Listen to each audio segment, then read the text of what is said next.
our new councillors will be to the forefront, along with other party members and branches, in every struggle that exists where working people take a stand against the cuts, be it in health, be it in education, be it against the cuts in living standards, against the wage cuts, etc. The Euro seat is uncharted territory for us. But you can be sure that just as we did when we won our first Dáil seat, that we will find ways to use the Euro seat as an invaluable platform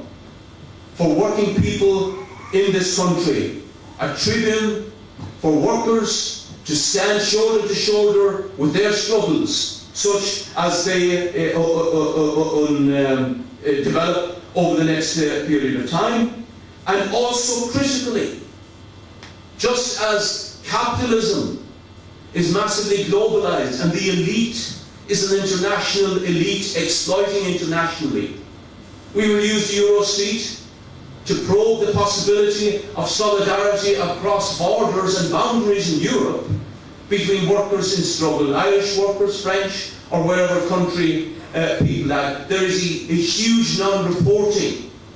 of the struggles of workers and communities, of ordinary people in different countries across the borders. We have to see and work on that to build the widest solidarity possible. We will find ways to outline our democratic socialist alternative to the failures of capitalism. We do face as well, scandalously, but certainly, a rerun of the Lisbon Treaty, which was rejected by the Irish people 1 year ago. We are now in a rather new situation going into that struggle this autumn. It will probably take place in October. We are the only party, the only force that has an MEP. There is only one MEP and one party now represented in the European Parliament that is opposed to the Lisbon Treaty and fights for an alternative to the Lisbon Treaty in the interests of the working people of Europe. And those right-wing forces, particularly this shady Libertas organisation, which was promoted by the press to be the leadership, quite wrongly and falsely, of Lisbon I, has now been smashed in the course of these elections. And what that means is that in the autumn, largely, the leadership of the anti-Lisbon campaign will be in the hands of the left, of the Socialist Party, in alliance and in solidarity with other groups on the left and other groups and organisations which have campaigned traditionally against militarisation of the European Union, against arms proliferation, and for a peace strategy. And that raises tremendous possibilities with regard to the debate and the dialogue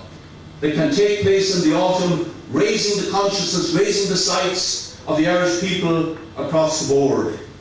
Now, dear friends, I would just like to finish by thanking everybody who assisted us in the course of this campaign. Of course, the people who with their votes carved out this magnificent achievement, really, where a force on the left, in the capital city of our state, shifts the biggest right-wing conservative capitalist party that has dominated politics for 80 years, and shifts as well a nationalist party which for 30 years played a really destructive role in the north in terms of a paramilitary campaign which was an entirely counterproductive way to resist British imperialism, dividing the working class, or if you like, consolidating the division created initially by British imperialism. The fact that a genuine force on the left shifts those two parties in the process of winning a seat is really a tremendous achievement and does indicate the future direction, in my view, of Irish politics. And I want to thank all the members of the Socialist Party, but to thank the very, very widest stratum of people outside our party who came on board to assist us in the months and particularly in the 4 or 5 weeks in the intense part of the campaign. We had a tremendous network throughout Dublin, which facilitated us getting our material and our literature into tens of thousands, hundreds of thousands of homes in Dublin, which is a very, very vital initiative and necessity. And to thank as well the very, very many people who made very, very generous donations towards our campaign. We are a party that does not take money from speculators, from big business. We depend entirely on the support of ordinary people, and we got magnificent support. And of course we will carry on in the European Parliament the same policy as we have for any member of our party who is in the National Parliament in Dáil. There will be workers' representatives on the wage of the average industrial worker, on the rest of the funding, etc., going into building the opposition to the regime that dominates our society at the present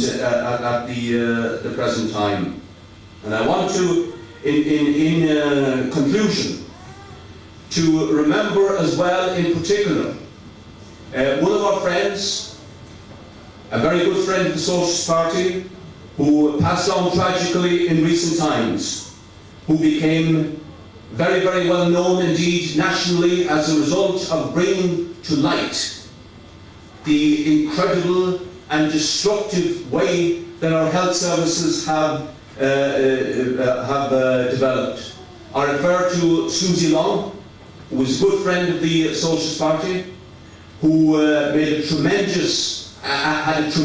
achievement before tragically losing the battle for cancer, in highlighting the vicious nature of the two-tier system of health built up by Fianna Fáil and the Progressive Democrats. And we are very privileged tonight to have Susie's partner Conor and daughter Anya in our meeting here tonight, and we salute her memory and thank them for coming. But the sacrifice that Susie made and what she highlighted really did focus for us and continues to focus, as do the much suffering that we came across in the course of this campaign. The mass unemployment and the growing poverty all highlight the need to get rid of this rotten system dominated by these corporate cabals, by these financial gamblers, by these greedy speculators, out only for their own individualism, individual enrichment. And where we want to replace that system with a society that is based on what is in the interest of the majority, a society where we can organise our resources democratically in such a way that there is enough and plenty for every human being, enough and plenty to develop all our services, health, education, and so on, so that everybody can live in dignity and not suffer the indignities imposed as a result of this system of